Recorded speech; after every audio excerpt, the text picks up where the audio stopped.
All right, so first and foremost, I want to give commentary on just the post that CNN made. Now, the reason I want to make commentary on the post that CNN made is because, again, like I've told you guys before, I think media can have a tendency of swaying things one way or another just to pull out your emotional heartstrings. Then what I'll do secondly is I'll show the whole encounter from the body cam footage without the media's input, and I'll take you through and walk you through whether or not their actions were right. No, we're going outside. We're going outside. No, you ain't killing me. You ain't killing me tonight. You ain't killing me. No, you guys are killing me. They're already on it. They're trying to kill me. They're trying to kill me. They're trying to kill me. Next week, a family in Ohio will bury a man who died after he told an officer who had a knee on his back for about 30 seconds that he could not breathe. His name was Frank Tyson. After the officers forced him to the floor and handcuffed him, Tyson said, "I can't breathe," at least 7 times within a minute, including after the officer's knee was off his back. Listen now to one officer's response. Stop fighting. I can't breathe. I can't breathe. I can't. Get off my neck. Okay. I can't breathe. You're fine. Yep. Shut the off. 5 minutes after Tyson stopped speaking, the officers noticed he was unresponsive, and they started CPR. 2 officers involved are on administrative leave pending an investigation by the Ohio Attorney General's Bureau of Criminal Investigation. Police officers should have learned from the teachable moment from George Floyd that you should never put your knee on a person's neck, especially when they're restrained and saying, "I can't breathe." And then for him to respond, "Shut the F up," it is infuriating. How many more black people have to die before the police believe us when we say, "I can't breathe"? Now, first and foremost, just so you guys know and realize, officers responded to a call because this guy crashed into a pole on the road somewhere. He then fled into a local, it looks like a restaurant or a veteran center or something like that, and then they end up calling and saying, "Hey, this guy's in here." So he clearly appears to be intoxicated, and that's just based on my own training experience, seeing how he interacted with the officers at the very beginning. He definitely appears to be intoxicated of some sort. So as they're trying to take him into custody, he's now resisting the officer's arrest. They end up taking him down to the ground in order to gain control of him. It is a very, very normal thing for officers to take people down to the ground in order to gain control. Why? Because it allows the officers to have a position of advantage. You see, anytime officers are trying to overcome resistance, they are trying to put you at a position of advantage to gain the upper hand. If somebody's on their feet, it gives them an equal advantage, or if anything, it gives them the advantage because they don't know if that you have any weapons on them. So at any point, you can reach down to your pants or whatever, take a gun out and use that against the officer. So they need to put you at a position of disadvantage, which is on the ground. Now, when you're trying to handcuff somebody, that means you have to get them on their stomach and then put their arms behind their back. So now you can gain control of the hands and put them in cuffs. So when they say, "Hey, look, the officers should have never," CNN said that the officers had their knee on the back, and then Benjamin Crump says the officers had the knee on the neck. Seems like 2 different ideations, but nonetheless, it's a very, very common practice for officers to use their weight on top of your back, at least to get the position of advantage and get you in custody. Now, 30 seconds, some of you guys may say, "Well, that's a long time. The guy is screaming he can't breathe." Well, yeah, he might have felt like he couldn't have breathed, no doubt about it. But by them positioning their knee on the back to get him in cuffs, they're not necessarily restricting any air. They're not restricting any airways. So what it sounds like to me is he was probably having a medical emergency, which obviously I believe is what is going to incite it to death. But it wasn't necessarily the positional asphyxiation is what everybody talks about. It's way too early in the investigation to determine that, especially since he was only down there for 30 seconds, which 30 seconds is not a long time. That's typically the amount of time it takes officers to put somebody in handcuffs. Now, I will say, the officers did not, or the one officer did not do any favors by saying, "Shut the F up, you're going to be fine." He didn't do any favors. Why? Because it makes it seem like your mindset could care less about this guy.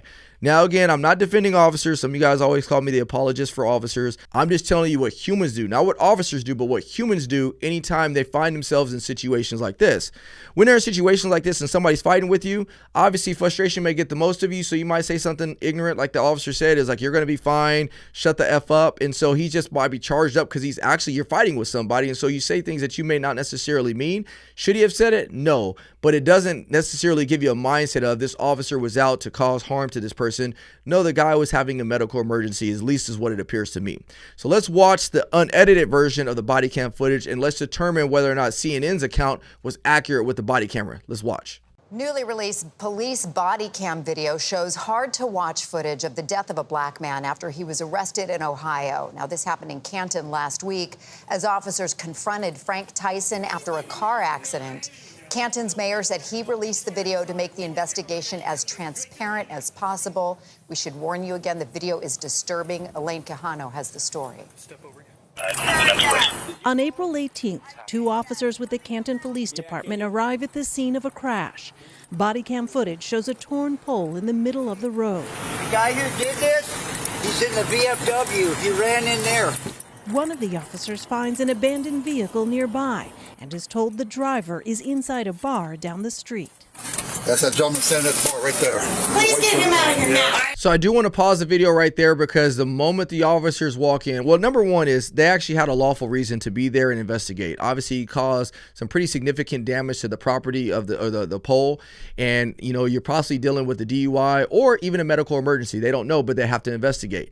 The moment they walk into this place, they can clearly see this guy is confrontational, so they know they're going to have to go hands-on and there's going to be a use of force. Let's continue. As officers approach 53-year-old Frank Tyson,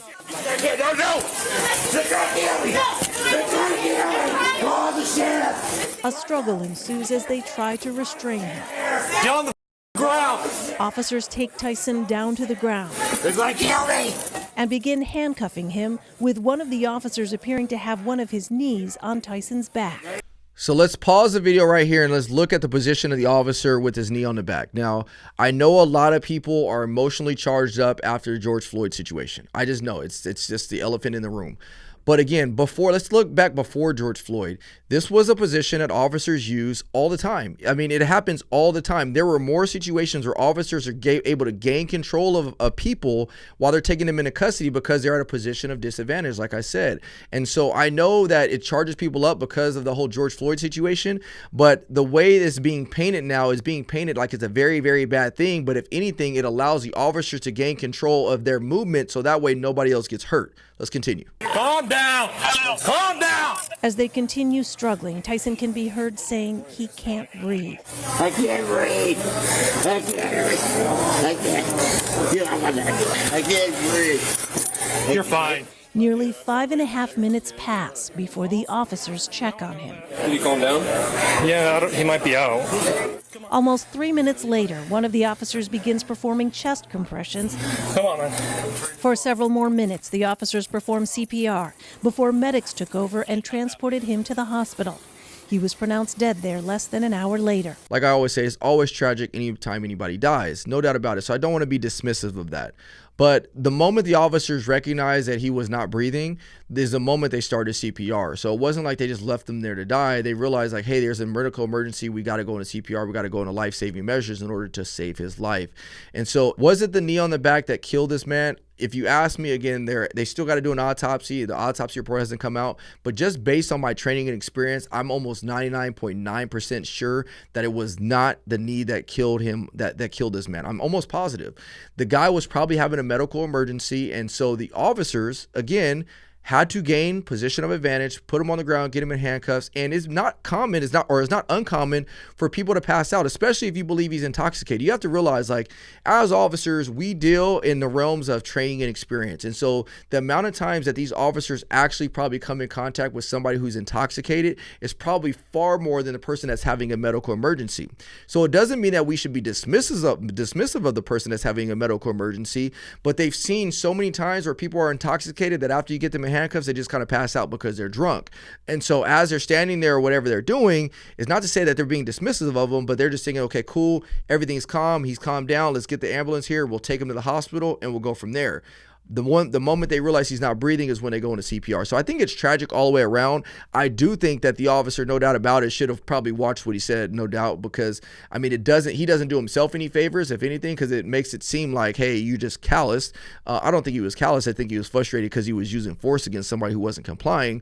But I think he could have definitely withheld, obviously cussing and saying like, you're going to be fine.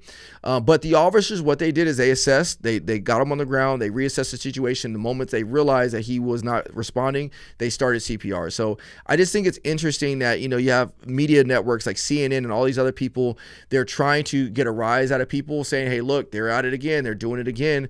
This was a situation where you have a guy who appeared to be intoxicated, caused the collision, was confrontational, and officers have to prevent escape, overcome resistance, and effect an arrest. And they did that by getting him on the ground and put him in handcuffs. And unfortunately, this man ended up succumbing to what I believe was a medical emergency. So that's my 2 cents. If anything new comes out about this video, I'll definitely let you know. If my opinion changes, I'll let you guys know. I've made videos before where my opinion has changed, but this is all me giving you my reaction based on my training experience. What do you guys think?